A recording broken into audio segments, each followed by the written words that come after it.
Hi, my name is Ambreen and today I will show you on how to make Salmon Wellington. I think it is quite good to be quite adventurous with food. You should try and experiment different flavors, different ingredients infused together. I know a lot of people like to stick to the same recipes and same ingredients, but you know, it is good to try and just think out of the box when you do your cooking. I hope you enjoyed my video. Thank you. Okay, you need some fish. I'm using salmon today as we're making Salmon Wellington. The fish that I'm using is boneless. You can pick this fish up from any supermarket.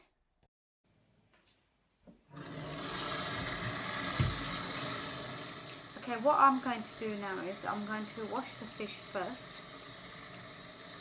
And then after I've done that, I'm going to take the scales off with a knife, and I'll show you how to do that.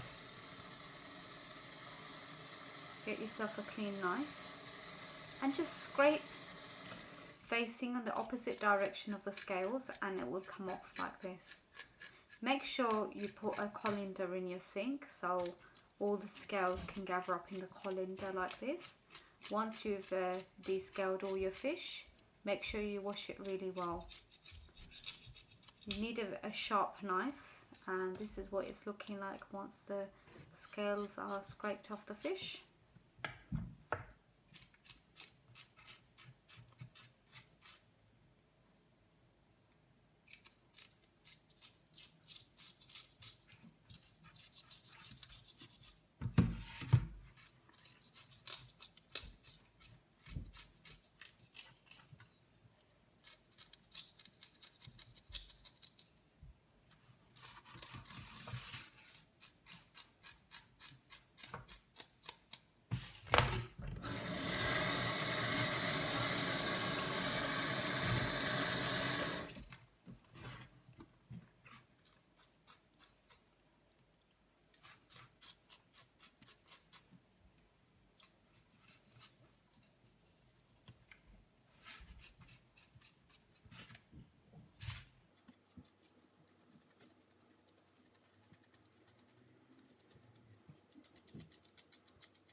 This is what your fish should be looking like, all nice and clean.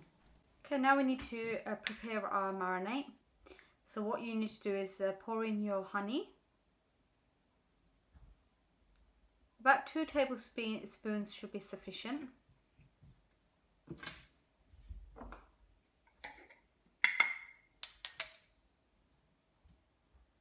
Then you add in some crushed chilies. That's according to your taste.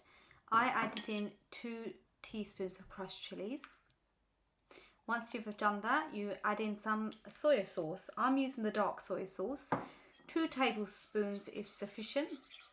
As the soy sauce is salty itself, you don't need to add any salt. And just mix everything together. Now for this recipe, it's up to you. You don't need to add in the honey. If you prefer your meal a little bit sweet, you can add in the honey, but it is not necessary to add in the honey. Once you've done that, you need to pat dry your fish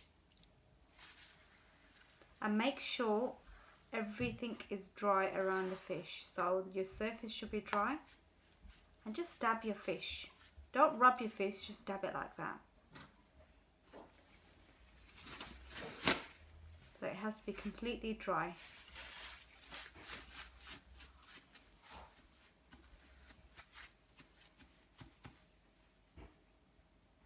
Okay, now my fish is ready to marinate. So what you need to do now is pour in your marinade of roe fish like this, and make sure you massage it in really well, and you distribute the marinade equally around the whole fish. So you need to rub it in like this. Make sure you do the back and the front. I'm going to be adding a tiny bit of oil onto my fish, just to keep it a little bit moist. You don't need to do that if you don't want to, because I found when I did cook my fish Wellington, the base was slightly wet. That's only because I added in the oil. I think next time I won't add in the oil. Look, I've added in the oil here. So if you want my advice, if you do like your pastry a little bit soft, moist, or a little bit wet, then you can add in the oil. But if you like your pastry very dry, then avoid the oil. So that is the puff pastry that I used. I bought the pre-rolled puff pastry. Okay, when you place your pastry on your surface like this, make sure it's completely flat. Makes life a lot easier if something is pre-rolled. You can make your own pastry if you want to, but for convenience I prefer the pre-rolled pastry.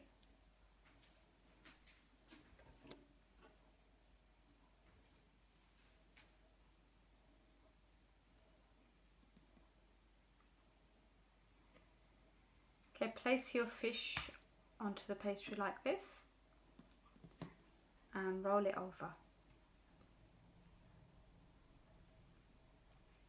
making sure you're tucking it in really well,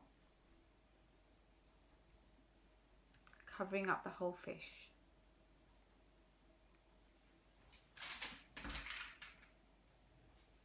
Okay, I've got a little bit of water. That's only to make the pastry stick together.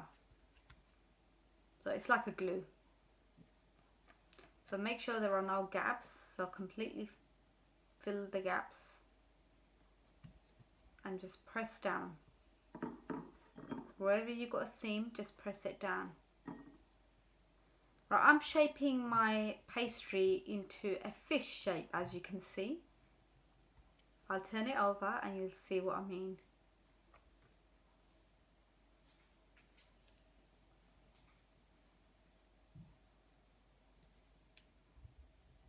Right, I'm going to be a little bit creative. I've got myself a straw here, and now I'm making the scales on the fish like this with the straw. You don't have to do that if you don't want to, but I like to be creative when I make food.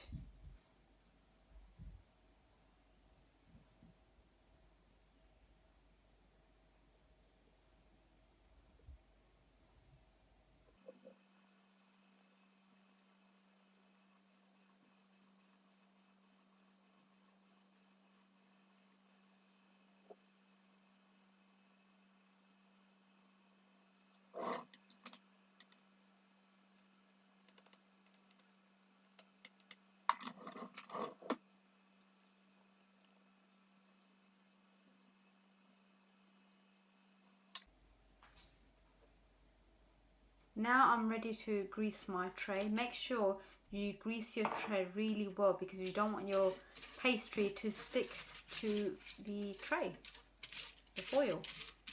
So grease it really well.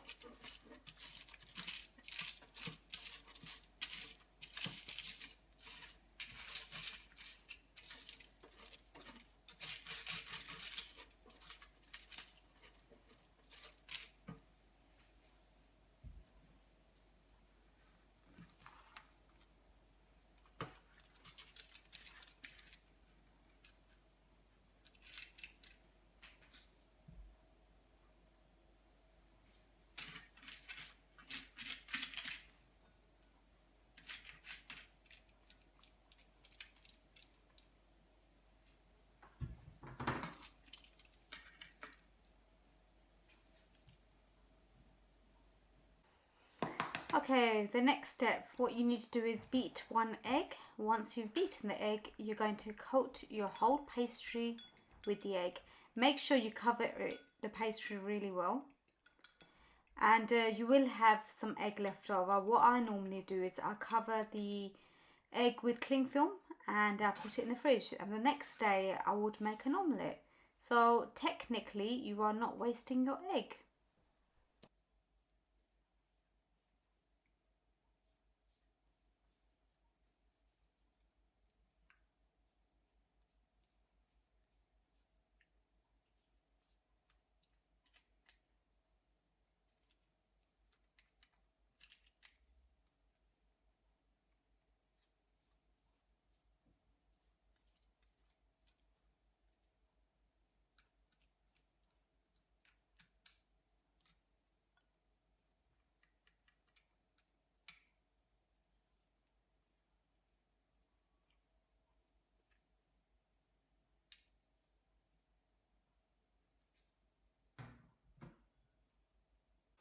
Okay, now we are going to prepare a lovely delicious mushroom sauce for our fish. Okay, you need some garlic, so what you're going to do is peel your garlic. So I'm using 2 cloves of garlic.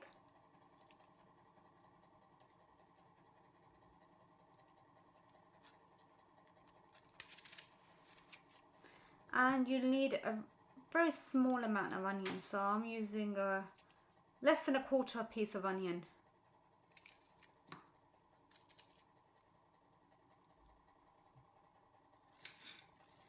So you need to cut the onion very, very fine like this.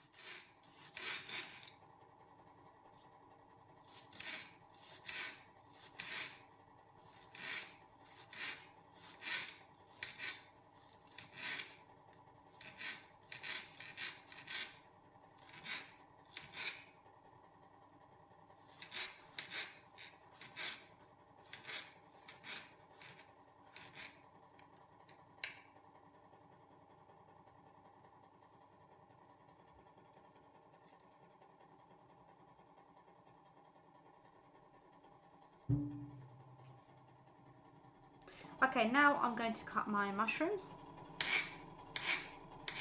So cut your mushrooms very thin. You don't want very big chunky pieces in your sauce.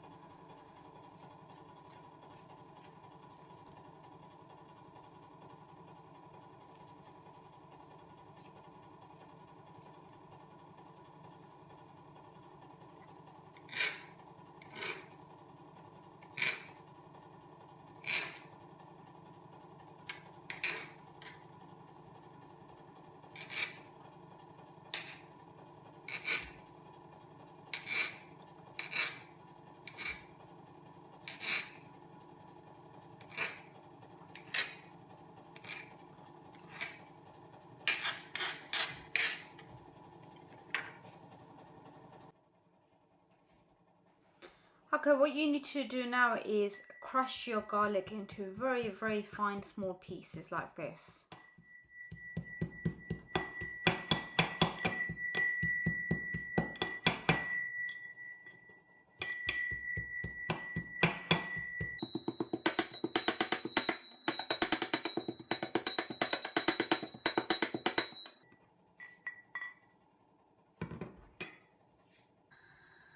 Okay, what you need to do is now add in a small amount of oil.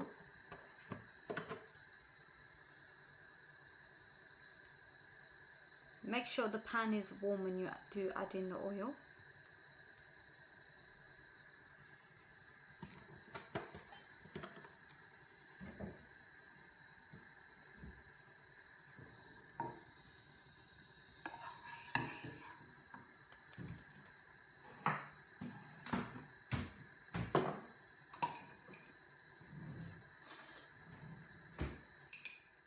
Okay, what you need to do now is add in a little bit of salt. Add the salt according to your taste.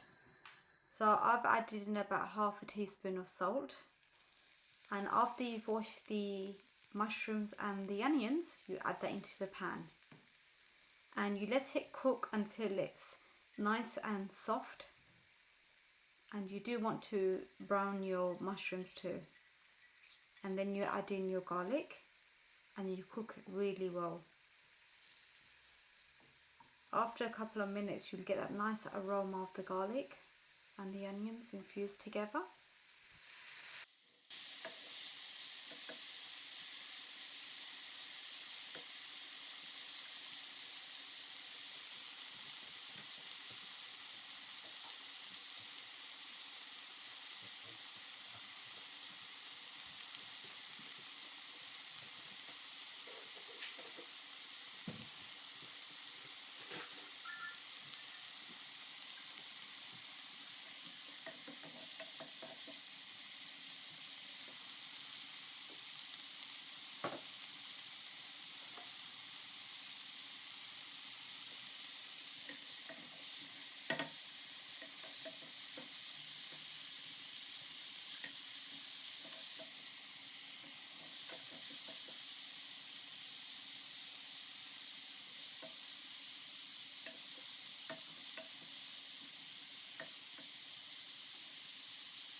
You can see the colour is changing now, and it's reduced as well because the onions are cooked really well. So obviously when you cook vegetables they do shrink.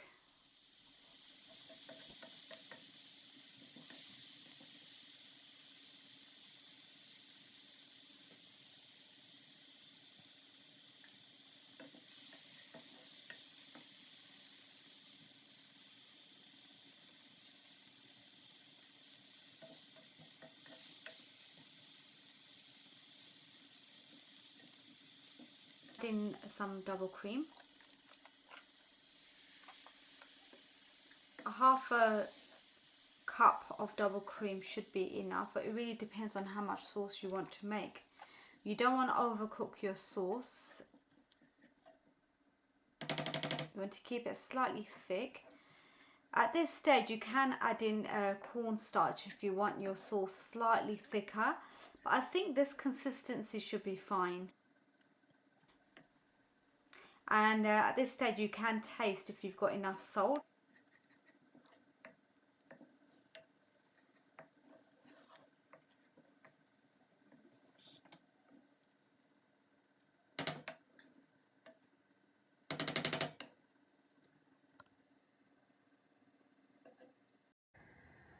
Okay, now I've added in some crushed black pepper and you just mix it really well. Now it's up to you what consistency you want. I like this consistency, slightly thicker. You can have it runny. If you want it runny, then take it off the gas cooker a few seconds earlier.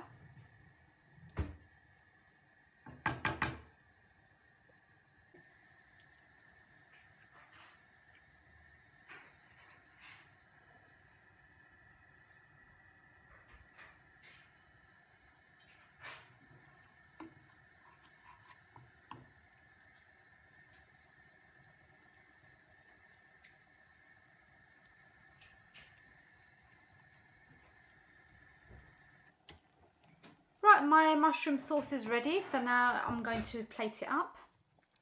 So pour it into your bowl.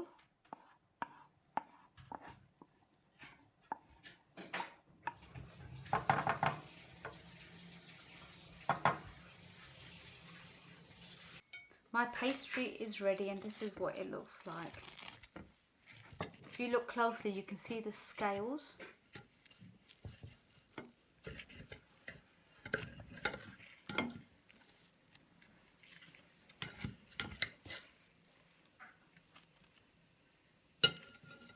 And this is what it should be looking like. Trust me, it was absolutely delicious. Thank you for watching my video. I really hope that you enjoyed this video. I know I used the mushrooms for the sauce, so you can use any vegetables you like. You can experiment with different vegetables. If you really don't like eating mushrooms, you can use courgettes, you can use sweet corn, you can use mixed veg. It's entirely up to you to experiment in what you would like to use. You can also boil some potatoes and use the potato within the same sauce. So rather than using mushrooms, boil some potatoes and add that into your sauce if you want to have a more of like a potato or salady saucy taste.